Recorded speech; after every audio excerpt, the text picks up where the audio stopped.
Fraternellement à Jésus-Christ. Amen. Amen. Amen.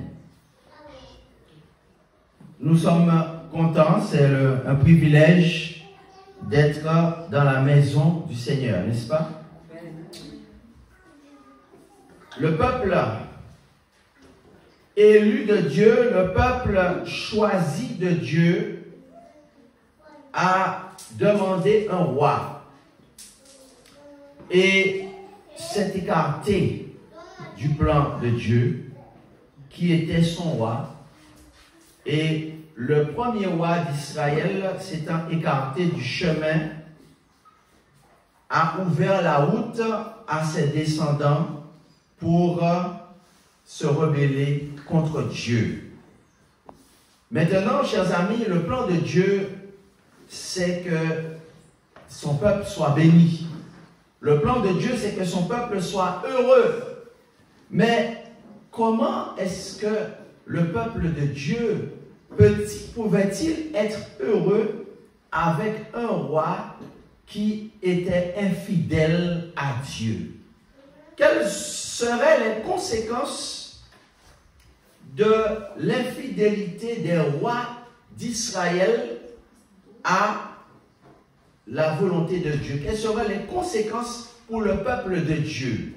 Aujourd'hui même, le peuple de Dieu peut-il être fidèle, peut-il être heureux lorsque il y a de l'infidélité dans son peuple? Voilà des questions fondamentales que le Seigneur que nous allons traiter aujourd'hui avec l'aide du Seigneur.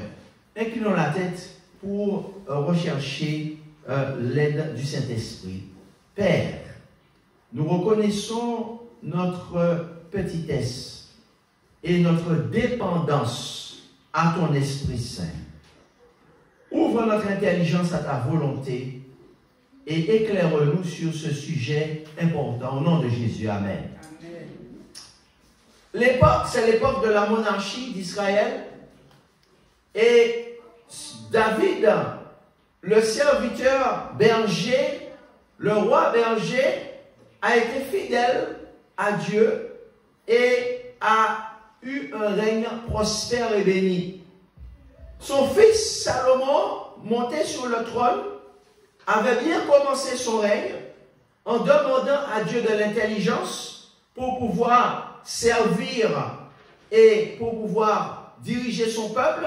Mais malheureusement, Salomon a dévié en cours de route et ses descendants également.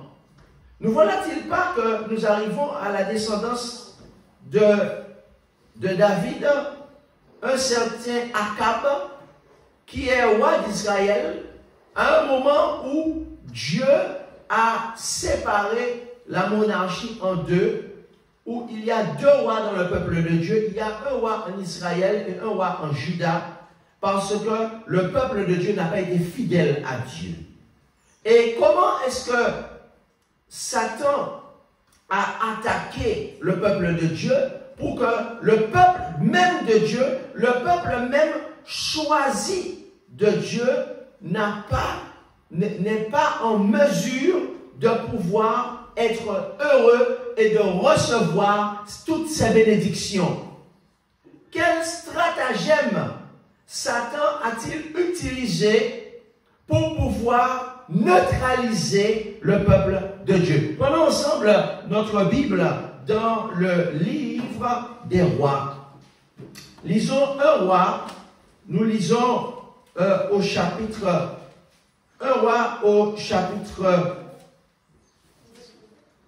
17. Un roi, lisons ensemble. Un roi au chapitre 16, pour être plus précis, au verset 29. Akab, fils d'Omri, régna sur Israël. Au verset 30. Akab, fils d'Omri, fit ce qui est mal aux yeux de l'Éternel, plus que tous ceux qui avaient été avant lui. Et comme si c'eût été pour lui peu de choses de se livrer au péché de Jéroboam, fils de Nébat, il prit pour femme Jézabel, fille d'Ethbaal, roi des Sidoniens, et il alla servir Baal et se prosterner devant lui. Mes frères et sœurs, il est extrêmement étrange, il est extrêmement étonnant de se rendre compte que le roi du peuple de Dieu, que celui qui dirige le peuple de Dieu commet deux péchés très graves. Et ces deux péchés très graves seront inspirés bien sûr par l'auteur du péché qui est Lucifer, Satan, vont conduire presque toute la nation dans le péché et vont empêcher le peuple de Dieu de recevoir ses bénédictions. Quels sont ces deux péchés qui ont conduit tout le peuple de Dieu dans la rébellion contre Dieu? Le premier péché, c'est que Akab, le roi, donne un mauvais exemple à ses fidèles. Comment? Il va épouser une païenne. Qu'est-ce qu'Akab a fait? Akab va pour lui choisir, d'après lui, la meilleure épouse qui soit. Pourquoi? Parce que c'est une princesse. C'est la fille d'un roi. La fille du roi sidonien. Elle s'appelle Jézabel, mais elle est certes de rang royal, elle est certes de famille royale, elle est certes la fille d'un roi puissant, mais comment est-ce qu'elle est aux yeux de Dieu? Oh, beaucoup d'entre nous, lorsque nous devons choisir une épouse, ou lorsque nous devons choisir un époux, eh bien, peut-être pour nous, pensons que nous devons prendre quelqu'un qui fait partie de la haute société, quelqu'un qui fait partie de la bourgeoisie, n'est-ce pas? Et peut-être que même les parents conseillent à leurs enfants, mais tu sais, l'âge est arrivé pour toi de prendre épouse, eh bien, tu devrais commencer à regarder parmi on va dire la bourgeoisie, parmi la haute société du pays, parce que ce sont ces personnes qui vont t'élever socialement, qui vont faire de toi quelqu'un socialement. Et peut-être que c'est cette éducation que Akab avait reçue de son père, qui était un roi impie, un roi certes du peuple de Dieu, mais qui était impie, un rebelle. Et Akab a choisi une princesse. Et pour Akab, il a certainement choisi le meilleur choix. Parce que c'est une fille de la bourgeoisie sidonienne. Une famille riche, une famille puissante. Mes chers amis, en réalité, parfois, là où nous posons nos regards, Dieu, lui, n'est pas d'accord avec ce choix. Parce que pour Dieu, ce n'est pas le rang social qui compte. Est-ce qu'il y a quelqu'un qui m'écoute? Pour Dieu, ce n'est pas la bourgeoisie qui compte. Pour Dieu, ce n'est pas la puissance économique qui compte. Est-ce que quelqu'un m'écoute? Pour Dieu, ce n'est pas le nom de famille qui compte. Parce que tu vas rentrer dans une famille qui est connue dans le pays, dans une famille qui est puissante dans le pays. Mais pour Dieu, ce qui compte, c'est quoi? C'est l'obéissance à sa volonté. Pour Dieu, ce qui compte, c'est la sainteté. Et en effet, Akab se marie avec une païenne. Ça veut dire une femme qui ne craint pas l'Éternel. Premier péché qu'il commet. Et ne voilà-t-il pas que son père s'appelle Ethbaal? Le nom même de son père signifie un serviteur de Baal. Et je pense que ce n'est pas son vrai nom, c'est son surnom. Parce que c'est le surnom qu'on donnait au prêtre de Baal. Parce qu'il était un prêtre de Baal. Son beau-père même est un prêtre de Baal. Et ainsi, Akab vient allier sa famille à des esprits mauvais, parce qu'on sait très bien que les dieux de pierre, les dieux de bois, les dieux d'or et d'argent ne sont que des représentations. Derrière ces faux dieux, il y a des démons. Akab vient associer sa famille à des démons. Et le premier péché qu'il commet, il vient s'allier avec une païenne, alors que Dieu avait formellement interdit au peuple d'Israël de pouvoir faire quoi? De contracter mariage avec des païennes. Deuxième péché grave qu'Akab commet, Akab va se livrer au culte de Baal. Alors que Dieu avait formellement interdit aux enfants d'Israël de former alliance avec les peuples environnants, mais aussi de pouvoir adorer leurs idoles. Baal, en réalité, le culte de Baal, c'était un culte extrêmement, on peut dire, choquant, abominable. Un culte où on pratiquait l'immoralité sexuelle dans ce culte-là, mais on pratiquait aussi des sacrifices d'enfants au faux Dieu Baal. Et Akab va amener quoi en Israël? Le culte de Baal et l'abomination. À cette époque-là, chers amis, un homme qui n'est pas très connu de par sa famille, de par son clan en Israël, qui s'appelle Élie, le Tishbite, est un homme qui est l'un des rares à s'élever contre l'immoralité ambiante, puisqu'on parle d'immoralité sexuelle. À ce moment-là, Akab a amené l'immoralité sexuelle en Israël, avec le culte de Baal, qui est un culte immoral, mais aussi qui va s'élever contre, eh bien, la fausse adoration de Baal. Chers amis, lisons ensemble dans 1 Roi chapitre 18. Dans 1 Roi chapitre 18, nous voyons que Élie va faire quelque chose d'extrêmement important. Avant de lire 1 Roi 18, retournons dans 1 Roi chapitre 17. Élie, 1 Roi 17, verset 1er, Élie le Tishbite, l'un des habitants de Galaad, dit à Akab, l'Éternel est vivant, le Dieu d'Israël, dont je suis le serviteur, il n'y aura ces années ni rosée ni pluie, sinon à ma parole.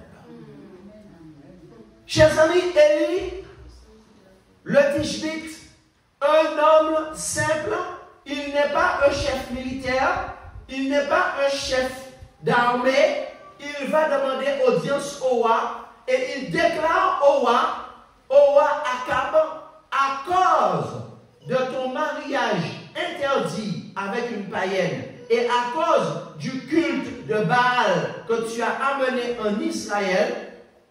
Alors je précise pour vous dire qu'il y avait depuis déjà une certaine époque des veaux d'or, des veaux qui étaient adorés. Il y en avait un en Samarie et un à Dan. Il y avait deux veaux en Israël qui étaient adorés. Baal était symbolisé par un veau. Eh bien, ce culte-là était païen, idolâtre. Et Élie va voir le roi, n'est-ce pas, et il déclare, eh bien, je déclare au nom de l'Éternel que la pluie ne va pas tomber, la rosée du matin ne va pas tomber, et il n'y aura, sinon à ma parole, moi, Élie, serviteur de l'Éternel. Amen.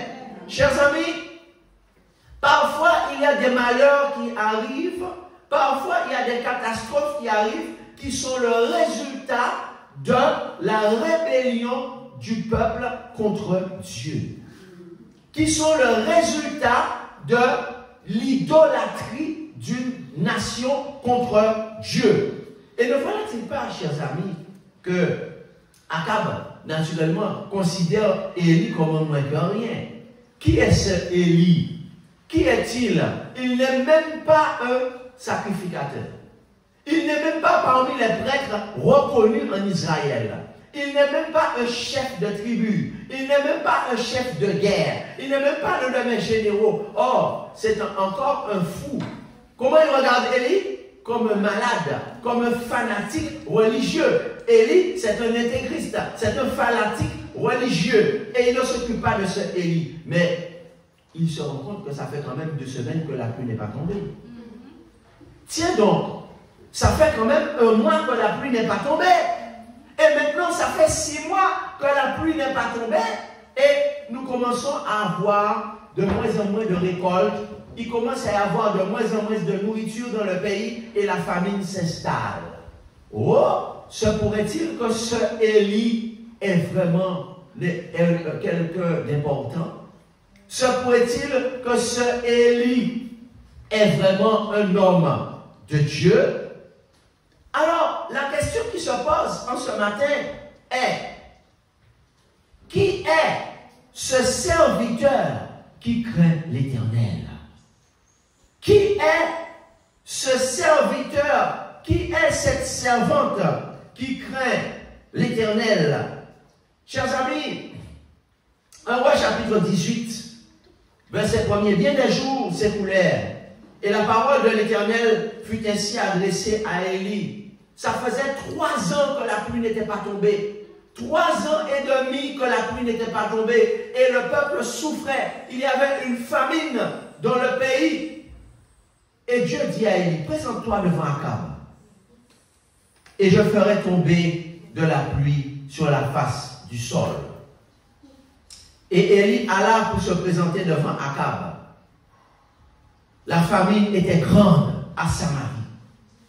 Il n'y avait rien à manger. Les gens commençaient à tomber malades parce que ça faisait déjà 3 ans qu'ils mangeaient mal. 3 ans qu'ils mangeaient déséquilibrés. Ça faisait déjà 3 ans qu'il y avait certains légumes qui avaient disparu. Les animaux même commençaient à manquer de nourriture. Les pâturages étaient secs. Et même les chevaux, les mulets n'avaient plus rien à manger. Alors, Élie, chers amis, alla se présenter devant Akab. 1 Roi 18, verset 2. La famine était grande à Samarie. Akab fit appeler Abdias, chef de sa maison. Or, Abdias craignait beaucoup l'Éternel. Amen. Amen. Chers amis, lorsque au verset 4, Jézabel est arrivée en Israël, Jézabel, qui était la fille du roi sidonien et qui servait les mauvais esprits, qui servait l'idole Baal et tous les démons qui étaient associés au culte de Baal. Jézabel elle-même, qui était conduite par un esprit qui va porter son nom dans le futur. Quand elle va mourir, l'esprit va prendre son nom, le nom de cette dame qu'elle montait.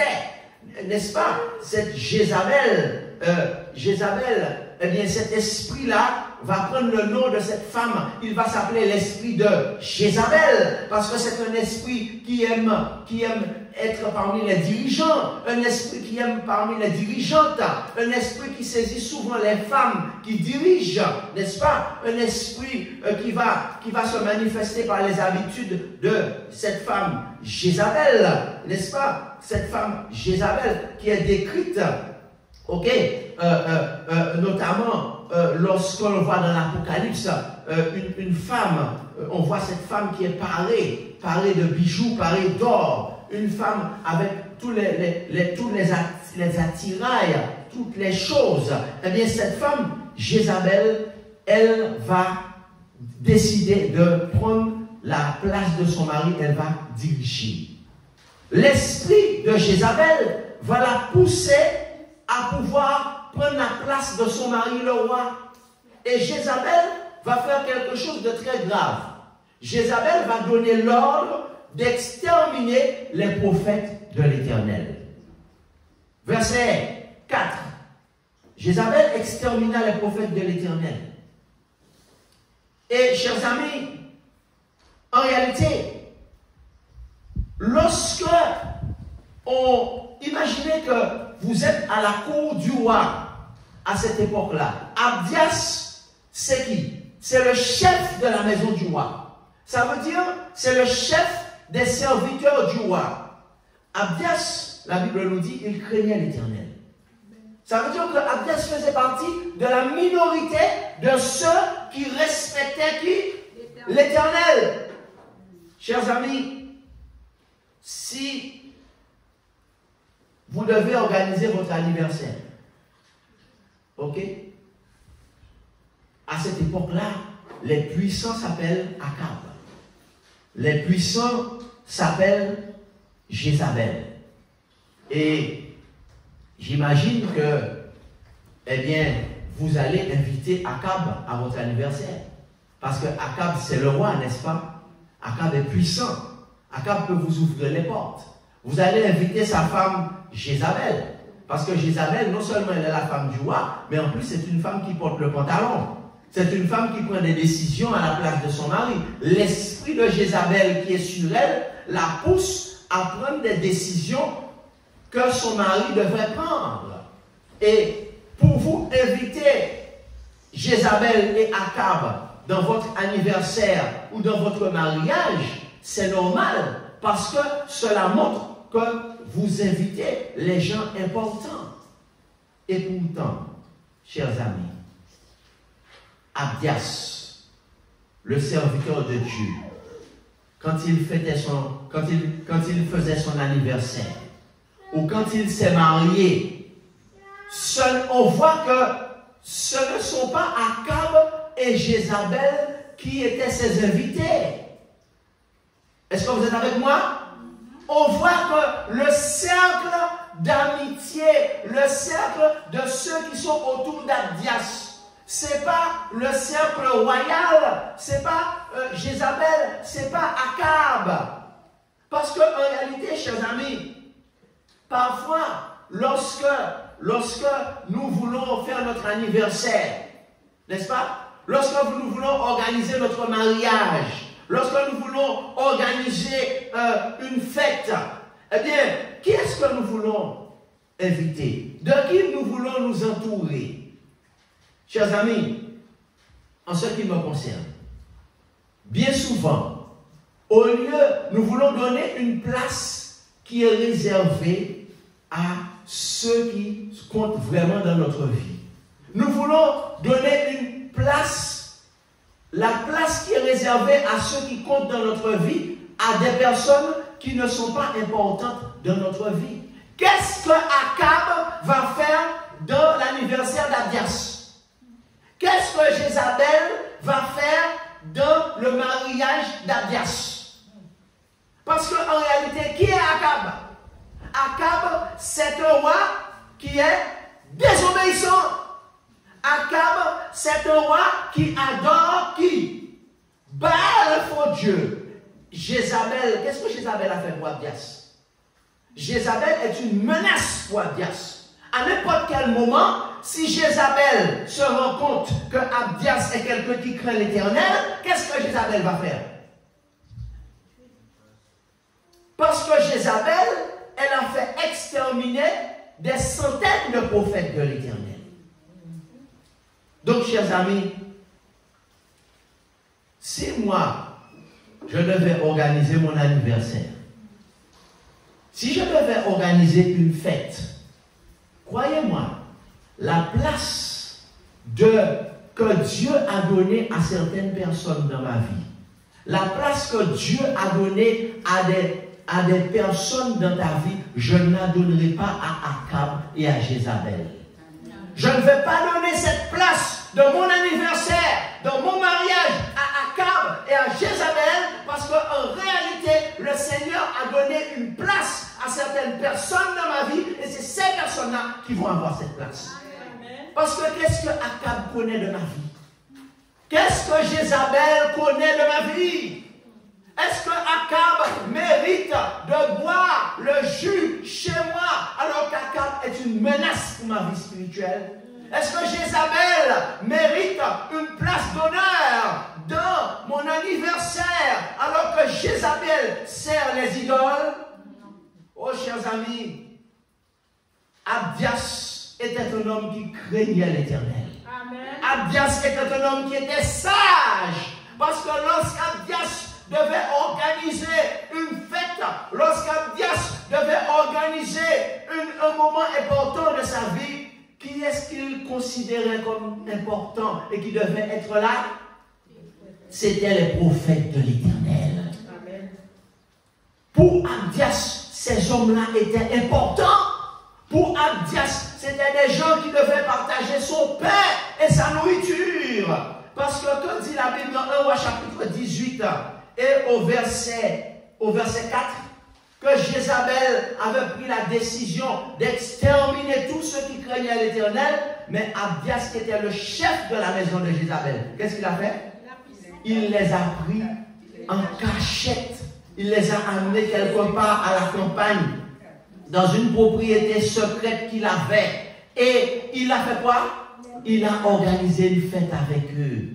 Pendant que Jézabel est en train de faire la chasse aux prophètes de l'Éternel, Abdias, lui, il tuait quelques veaux, quelques moutons, il tuait quelques cabris, il amenait de la nourriture pour eux en secret, il organisait des fêtes avec eux, il mangeait avec eux, il faisait son anniversaire avec eux, il les protégeait parce que pour Abdias, ses amis, c'était ceux qui craignent l'Éternel. Qui est ton ami? Hein?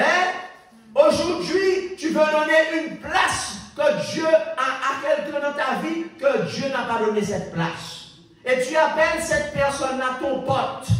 Tu appelles cette personne-là ma pote.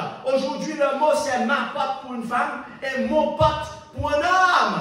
Aujourd'hui, lui, c'est mon pote et il sera mon ami de mon anniversaire. Il sera mon garçon d'honneur. Il sera mon pote, il sera mon ami. Alors que pour Abdias, son ami, vraiment, c'était celui qui craint l'Éternel. Chers amis, si c'est moi, j'organise mon anniversaire, eh bien, je vais honorer celui que Dieu a mis à mes côtés. Il y a quelqu'un que Dieu a mis à tes côtés et tu regardes cette personne-là comme basse. Tu regardes cette personne comme rase. Et tu fais ton anniversaire, tu ne vas pas l'inviter. N'est-ce pas? Tu vas faire une fête, tu vas le mettre de côté. Mais qui est-ce que tu vas mettre à l'honneur? Eh bien, celui qui a un nom, parce qu'il s'appelle Akab, parce qu'il s'appelle Jézabel, parce qu'il fait partie d'une grande famille, parce qu'il est parmi les dirigeants, parce qu'il est parmi les grands. Alors que comment Dieu regarde cette personne? Est-ce que cette personne peut dire quelque chose sur ta vie? Est-ce que cette personne peut dire, eh bien, lorsque j'étais dans la galère, lorsque j'étais personne, lorsque je n'avais rien à manger, eh bien, cette personne m'a invité à manger chez elle. Lorsque j'avais des problèmes, cette personne est venue prier avec moi. Lorsque j'étais tout seul, inconnu, cette personne m'a appelé, m'a invité chez elle. Non, Akab ne peut pas dire cela. Akab ne peut pas raconter aucune histoire dans la vie d'Abdias. Jézabel ne peut rien dire dans la vie d'Abdias parce que Abdias est là, parce que c'est Dieu qui l'a mis là. Mais Akab ne connaît rien de la vie d'Abdias. Jézabel ne connaît rien dans la vie d'Abdias. Donc, si on lui dit, mais qu'est-ce que tu fais dans l'anniversaire d'Abdias? Pourquoi tu es là? Qu'est-ce que tu as fait dans la vie d'Abdias? Rien du tout. Chers amis, nous devons apprendre à connaître ce que Dieu a mis à côté de nous pour pouvoir nous bénir dans notre vie. Amen. Et souvent, on a tendance à mettre ces personnes de côté. Souvent, on a tendance à les mépriser. Pourquoi? Parce qu'elles ne sont pas parties de la famille Akab. La famille Jézabel, les grands noms. Alors on les met de côté, on les méprise. Mais ce n'était pas le cas d'Abdias. Abdias, pas te gagade mounsou, apparence, n'est-ce pas? Abdias, pas te mépriser moun. Abdias, tout le monde c'est moun. En réalité, chers amis, il y a une grande leçon dans le comportement de ce chef qui est Abdias. Parce qu'en réalité, regardez comment Abdias va se comporter avec Élie. Rappelez-vous, je vous ai dit que Akab regarde Élie comme quoi? Comme un moins que rien. D'accord? Élie est habillé simplement. Élie n'a pas d'habit royaux sur lui. Élie n'a pas un grand nom de famille. D'ailleurs, on l'appelle même pas par son nom de famille. On dit le Tishbite. Le Tishbite. Élie, là, l'homme du Nord, là. L'homme qui vient du Nord, le Tishbite. C'est un nom méprisant. Akab méprise Élie. Il le regarde comme un vermisseau. Mais regardez comment Abdias regarde Élie. Chers amis, 1 Roi chapitre 18. Akab dit à Abdias, va dans le pays vers toutes les sources d'eau et vers tous les torrents. Peut-être se trouvera-t-il de l'herbe et nous conserverons la vie aux chevaux et aux mulets. Et nous n'aurons pas besoin d'abattre le bétail. Abdias, il donne une mission à Abdias, le chef. Il lui dit, cherche dans le pays pour voir si on va trouver de l'herbe pour donner à manger aux chevaux, aux royaux, aux mulets, parce que les chevaux et les mulets n'ont plus à manger. Il y a la famine. Et ils se partagèrent le pays pour le parcourir. Akab alla seul par un chemin et Abdias alla seul par un autre chemin. Comme Abdias était en route, voici Élie le rencontra. Abdias, l'ayant reconnu, il fait quoi? Il tomba sur son visage et dit, est-ce toi, mon Seigneur Élie? Chers amis, comment Abdias réagit face à Élie qui est méprisé par la cour royale? N'est-ce pas? Abdias reconnaît que Élie est son maître. Ça veut dire, il déclare à Élie, je suis ton serviteur. Amen. Chers amis, qui est Abdias? Abdias, c'est le chef des chefs qui sont dans le palais. Abdias a de l'argent. Abdias a des vêtements royaux sur lui. Abdias a une maison. Abdias a des serviteurs. Abdias a une armée qui est avec lui. Il a des gardes. Il a des servants. Il a de l'argent. Il rencontre un homme simple. Un homme qui n'a rien pour attirer le regard. Et il déclare à cet homme, je suis ton serviteur, je suis même ton esclave. Pourquoi est-ce qu'il regarde Élie avec autant d'humilité? Pourquoi est-ce qu'Abdias a ce regard sur Élie qui est totalement différent que le regard d'Akab et Jézabel? Pour une seule raison. Ce n'est pas parce qu'Élie a de l'argent, parce qu'Élie n'en a pas. Ce n'est pas parce qu'Élie a une armée, parce qu'Élie n'en a pas. Ce n'est pas parce qu'Élie est un chef qui a des soldats, parce qu'Élie n'a pas de soldats. Mais parce qu'Élie est un serviteur de Dieu. Il sait qui Dieu a placé dans le pays pour être sa bénédiction. Il ne regarde pas les gens sur leur rang social, sur leur famille royale, sur leur nom de famille, sur l'entreprise, sur l'argent. Il regarde la personne parce qu'il sert l'Éternel. Il dit, je suis ton esclave, je suis ton serviteur. Chers amis, notre méditation d'aujourd'hui, c'est qui est ce serviteur qui craint l'Éternel? Le peuple d'Israël n'est pas béni parce que celui qui est à la tête du peuple, Akab, il ne craint pas l'Éternel. Mais vous avez compris que ce serviteur qui craint l'Éternel, il s'appelle Abdias. Amen. Il s'appelle Abdias. Il est à la cour du roi, mais il craint l'Éternel. Et ce serviteur, vous savez que si on fait une comparaison entre Abdias et le roi Akab, on va dire que le roi paraît beaucoup plus élevé dans la hiérarchie que Abdias, aux yeux des hommes, pas vrai? Mais aux yeux de Dieu, qui est celui qui est beaucoup plus élevé? Est-ce que c'est le roi qui est de sang royal, puisqu'il est de la lignée de David? Est-ce que c'est le roi qui possède de l'argent, des trésors, une armée, qui possède du pouvoir avec sa femme? Ou aux yeux de Dieu, est-ce que c'est Abdias qui est plus élevé? Aux yeux de Dieu, Abdias est plus élevé que le roi. Amen. Pourquoi? Parce que Abdias est certes un serviteur dans le royaume, dans la cour du roi. C'est peut-être même un esclave du roi. Mais il est beaucoup plus élevé que le roi à cause de sa vraie grandeur d'âme. Amen. À cause, il est plus élevé en ce qui concerne la vraie grandeur d'âme ou la supériorité que le noble qui est au palais ou le roi. Pourquoi il est plus élevé que le noble? Pourquoi il est plus élevé que le roi? Parce que lui, il le roi a accepté qu'on extermine les prophètes de Dieu, mais lui, il a protégé les prophètes de Dieu. Amen.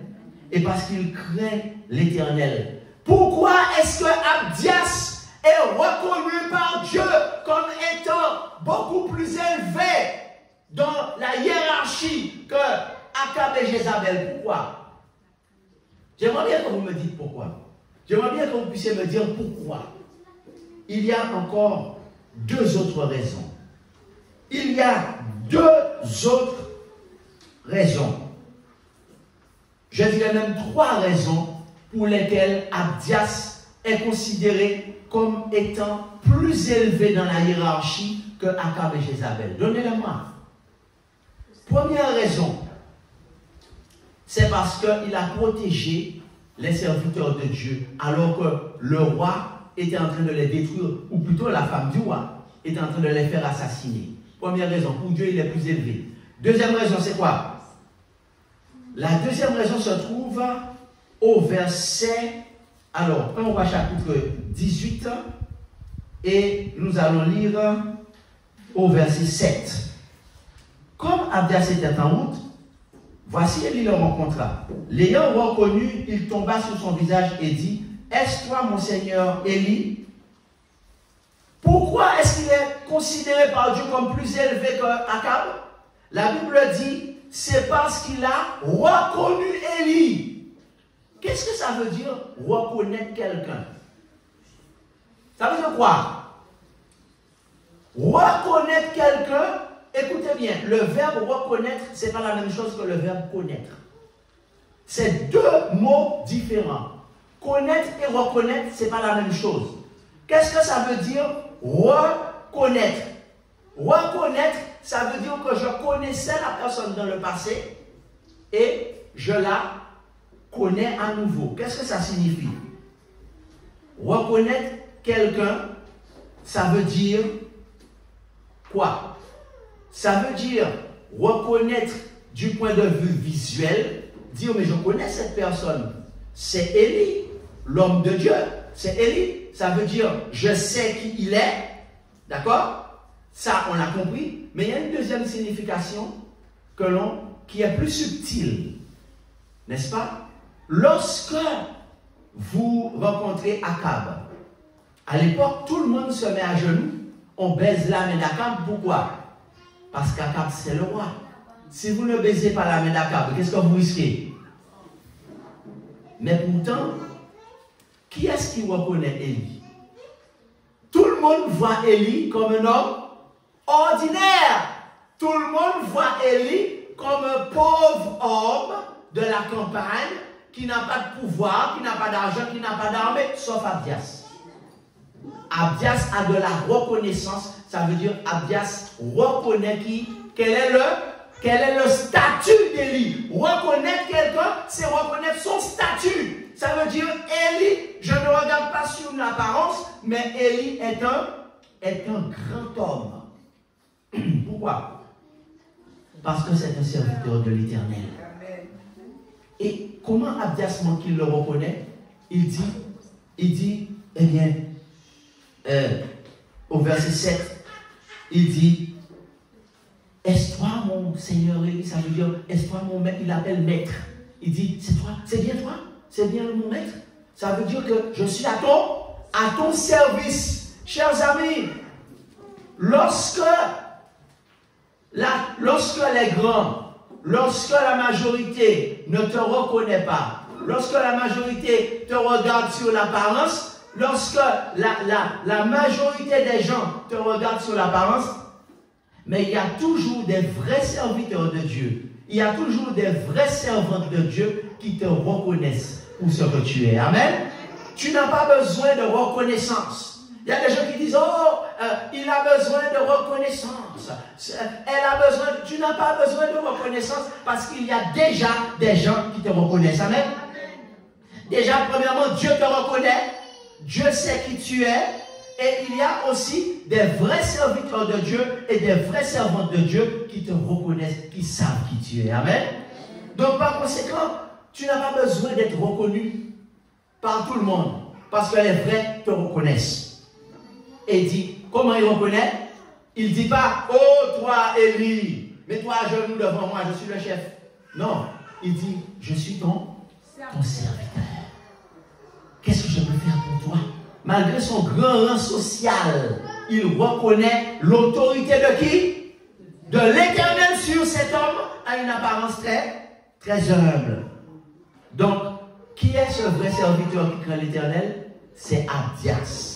Mais on peut dire aussi que ce vrai serviteur qui craint l'Éternel, c'est Élie.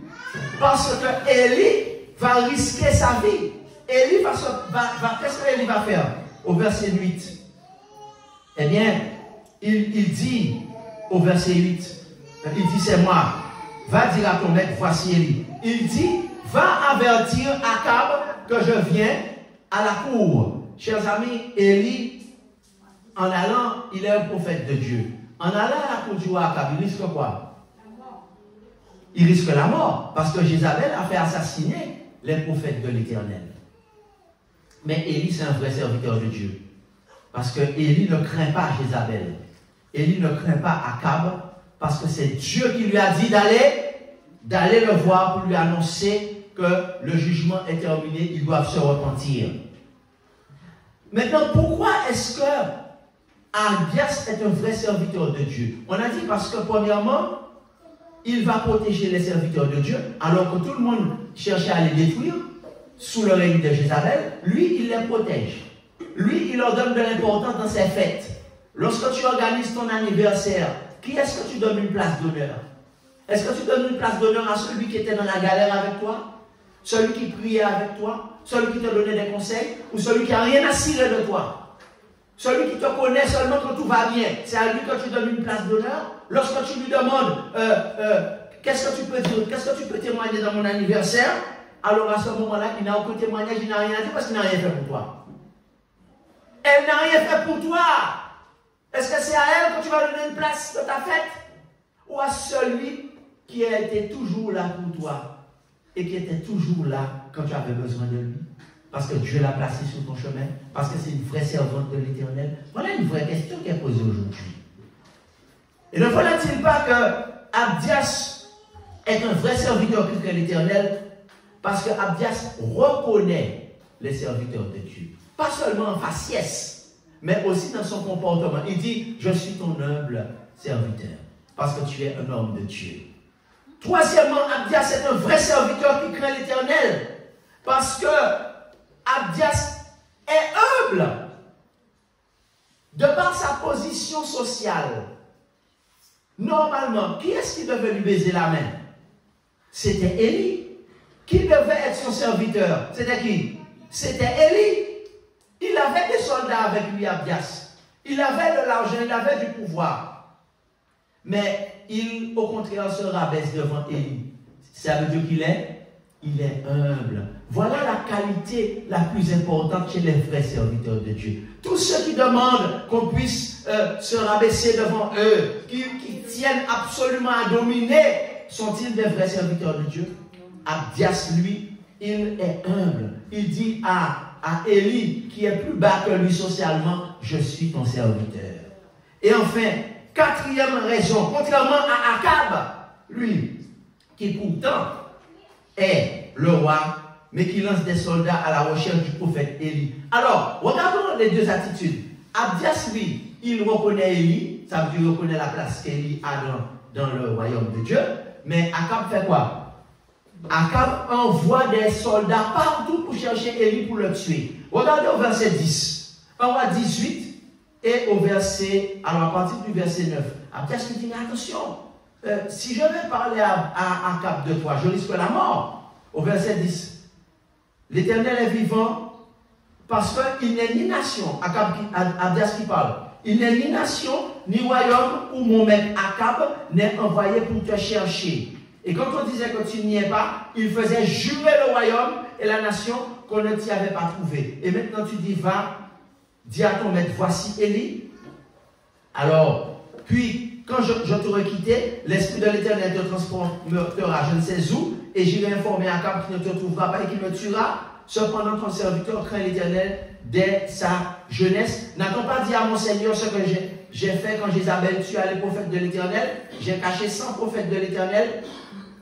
Donc, chers amis, Élie répond au verset 15. L'Éternel des armées dont je suis le serviteur est vivant. Aujourd'hui, je me présenterai devant Akab. Amen.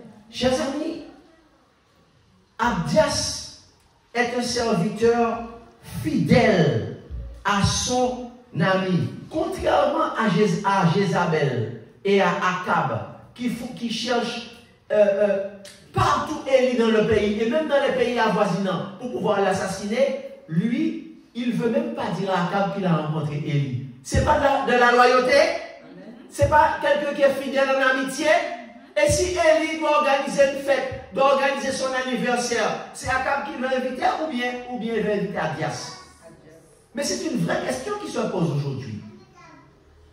C'est une vraie question. Lorsque je veux organiser une fête, lorsque je veux organiser un anniversaire, lorsque j'ai des moments importants, eh bien, je vais inviter quelqu'un qui ne peut rien dire de moi, qui ne peut pas dire, ah, lorsque il a traversé des moments difficiles, eh bien, j'étais là. Aujourd'hui, c'est son anniversaire, je suis content d'être là.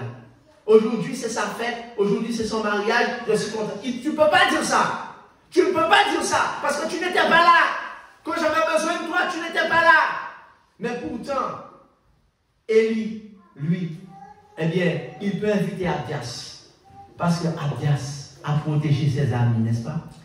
Abdias a protégé Élie. Abdias ne veut même pas dire qu'il a rencontré Élie. Élie, c'est vraiment son ami, son vrai ami. Donc, le vrai serviteur qui craint l'Éternel, c'est un ami loyal. Un ami qui ne va pas te vendre. Un ami fidèle.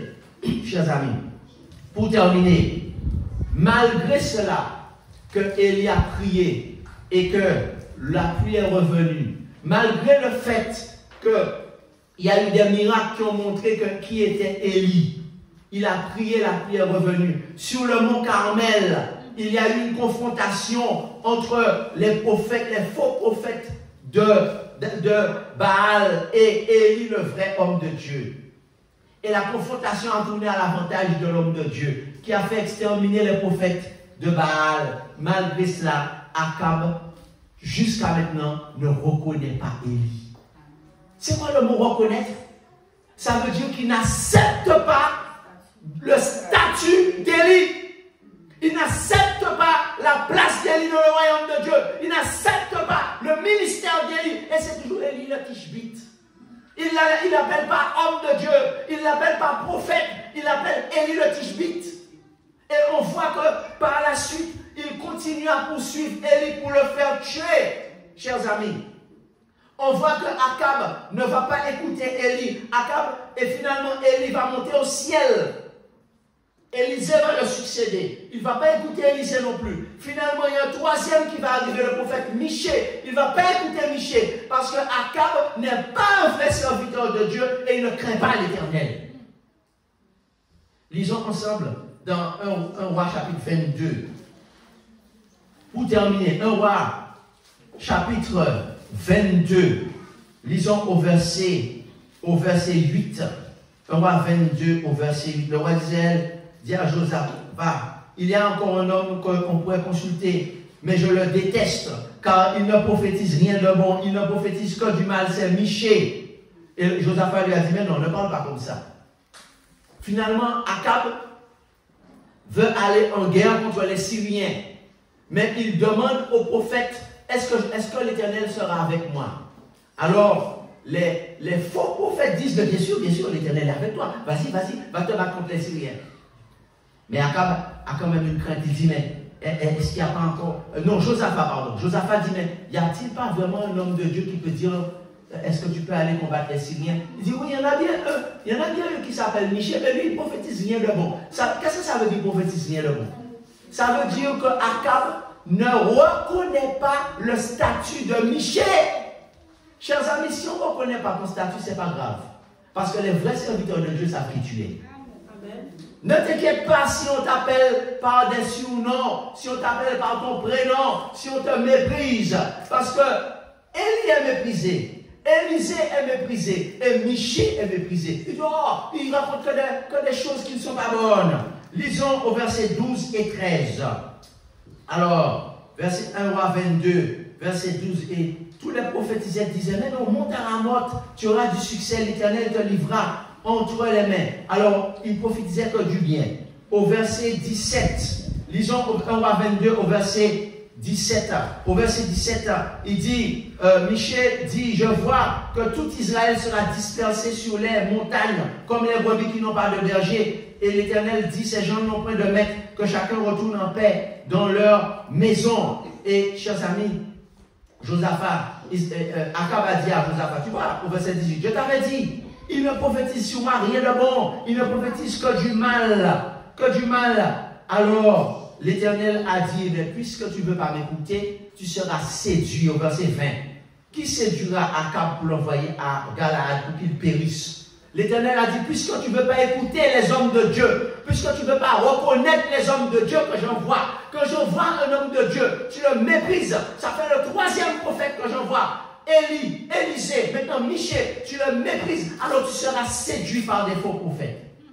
Et finalement, au verset suivant, on voit qu'on lui a dit, Michée a dit que tu ne dois pas y aller. Et il a dit, eh bien, quand il a demandé qu'on puisse arrêter Michée, au verset 27, le roi toujours ne respecte pas les hommes de Dieu. Il dit, mettez-moi cet homme en prison et nourrissez-le du pain et de l'eau jusqu'à ce que je revienne en paix. Et quand Michée a entendu cette parole, parce que c'est devant lui qu'il a dit ça aux soldats, Michée a dit au verset 28, eh bien, si tu reviens, c'est que l'Éternel n'a pas parlé par moi.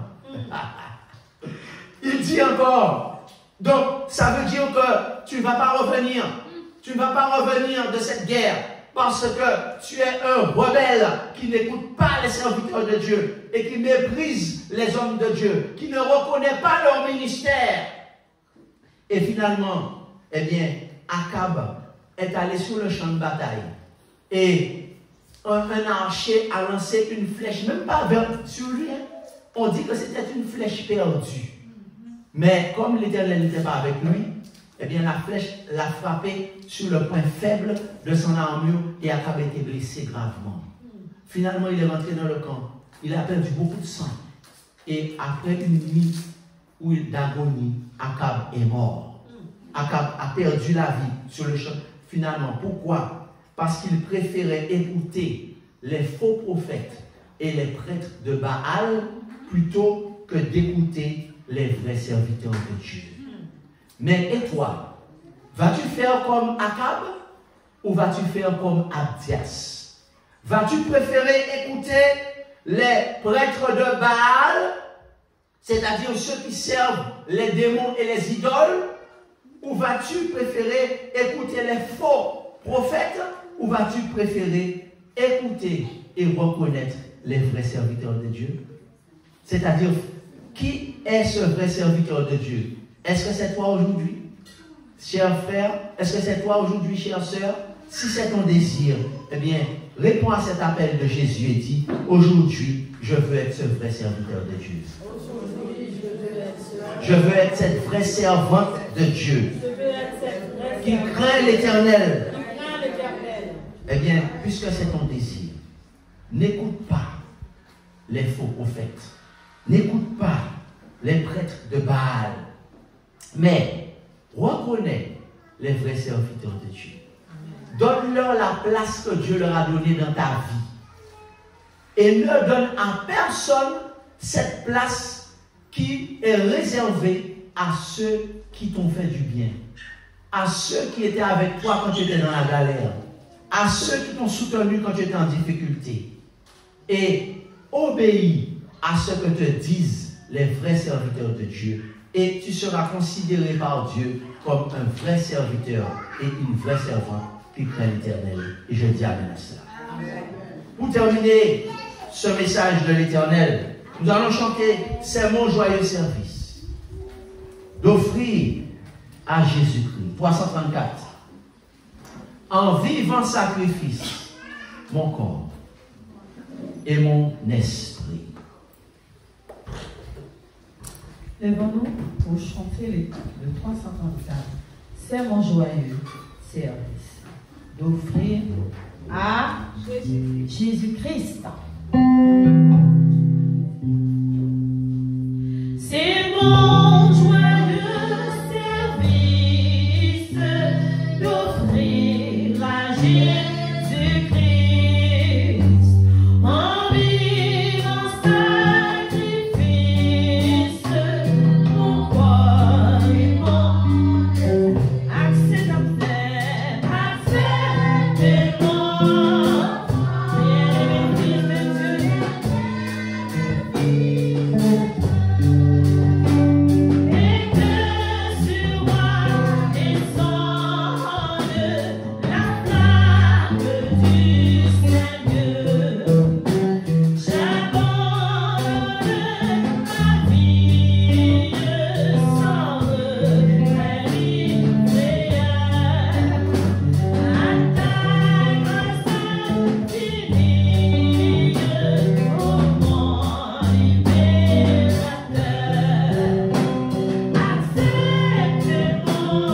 Gloire à Dieu.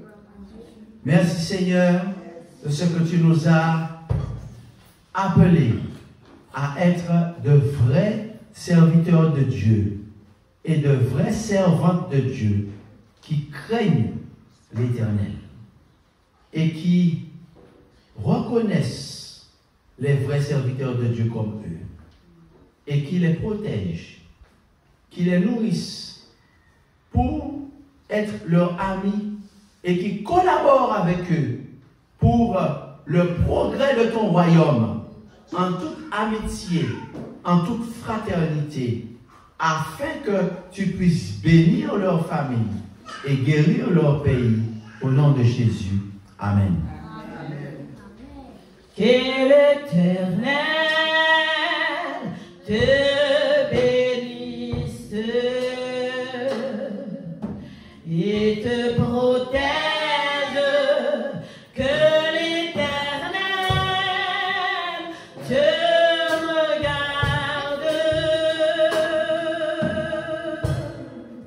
avec bonté et qu'il te fasse grâce, et qu'il te fasse grâce, que l'Éternel veille sur toi et t'accorde